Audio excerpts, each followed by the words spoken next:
So good afternoon, everybody. It's really nice to be at the end of a project like this. When you first start off on a research project, it sort of feels like it's a really long way away and a huge mountain of work to get over. And I have to, first of all, I'd like also to say thank you for British Council for bringing this together. But then the researchers have done, I think, a very good job.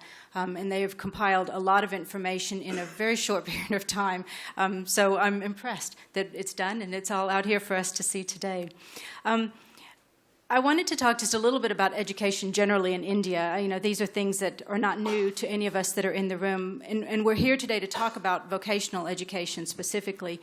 But of course, we have to acknowledge that the need that exists today exists because students are not getting the skills that they need in schools and in vocational training and higher education. And therefore, we hear these stunning statistics, like 47% of graduates being unemployable because they lack the basic skills, particularly in English language, that they need to get the jobs that the employers have available for them.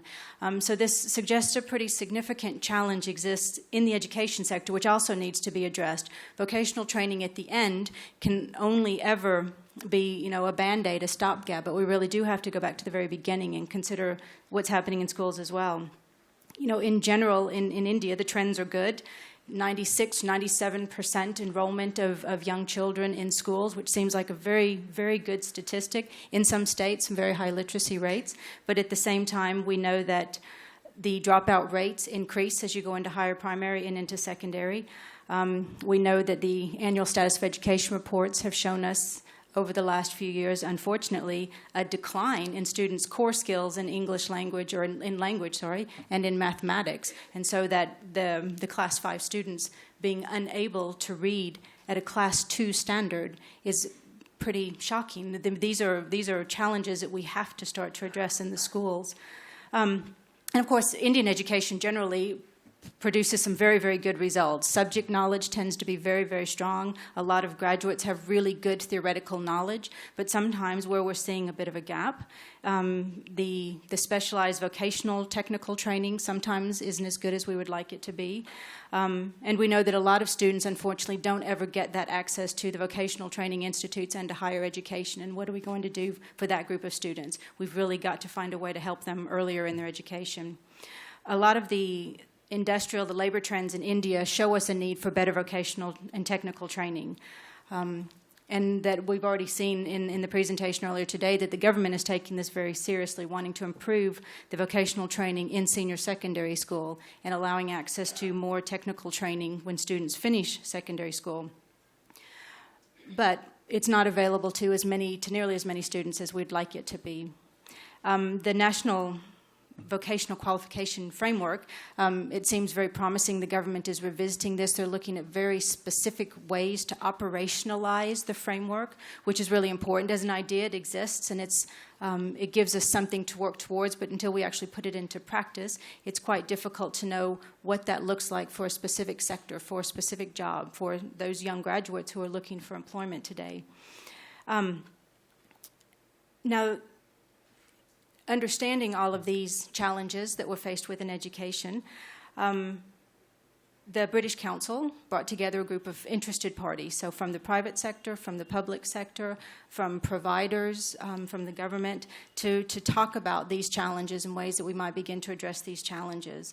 And of course, one of the first things that we start to pick up on is the lack of really concrete, specific research that's been done to tell us exactly what kinds of skills do these students need to go into entry-level positions. We have anecdotal stories about what we think the needs are and where we think the language requirements are, but not a lot of research that really tells us what the situation is on the ground, what the requirements are. And that's why this kind of research project is so important, and we're really quite happy that we had the opportunity to help support it. Because a lot of times what we'll find is that there's a gap between our own thinking about what the needs are and what the actual needs are on the ground. And so again, I'd like to thank the researchers for spending an awful lot of time to get really detailed information about the language requirements. It's not a very broad research project, as you'll see, but it's very deep, and it gives us some very, very good insight about some of these entry-level positions and the ways that language then can cross over or can be aligned with the skills qualifications frameworks, because they don't always fit nicely together. It's not always an easy relationship.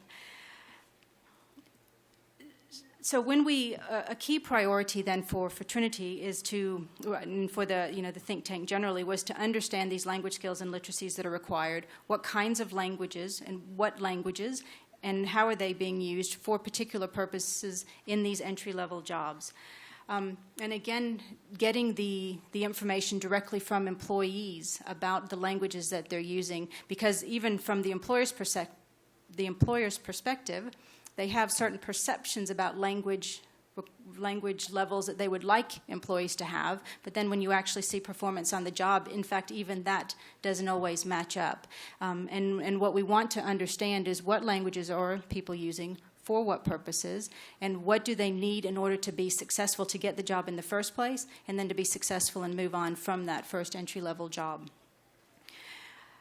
Now, for Trinity College, of course, we had a dual interest in this project. One, for us, is very much focused on teacher training, on education, on schools, on trying to address some of the problem and the lack of training that students are getting in school so that there's less of a need for this type of vocational training and education at the end of the education system.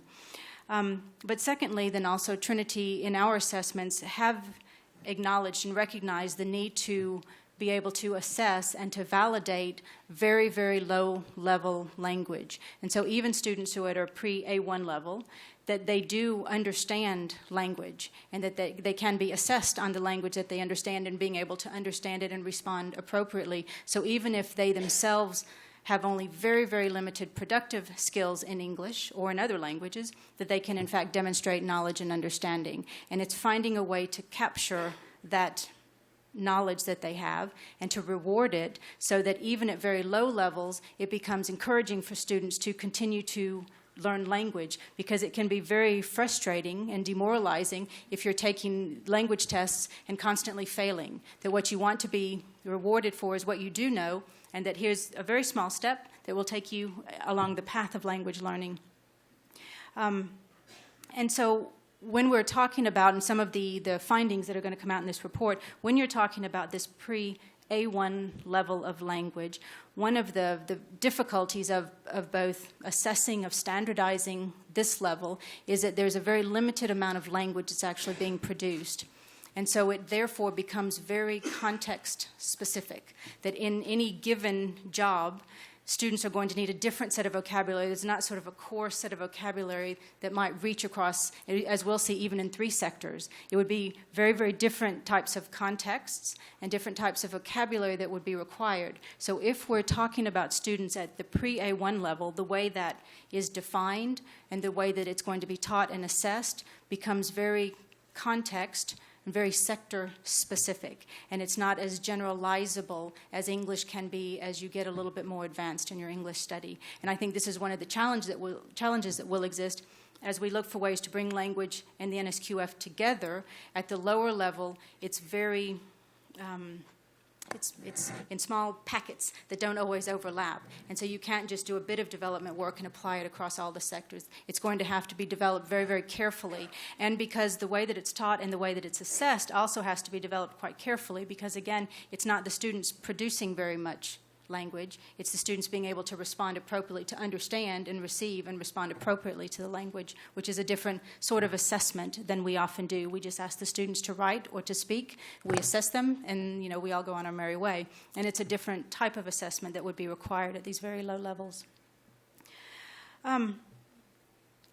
I guess the last point that I'd like to say is just to, again, thank you very much for letting us be involved in the project. And I'm very excited. I started to say something about the findings, but I'm trying to resist the urge so that the researchers can share their research and their findings with you. But we were quite happy to see some of the work. Unfortunately, what a research project like this does is it just gives us a lot more work to do. It doesn't really give us all the answers. It just shows us a path for a lot more work that we all need to do in this area. But thank you very much, and I hope you enjoy the research.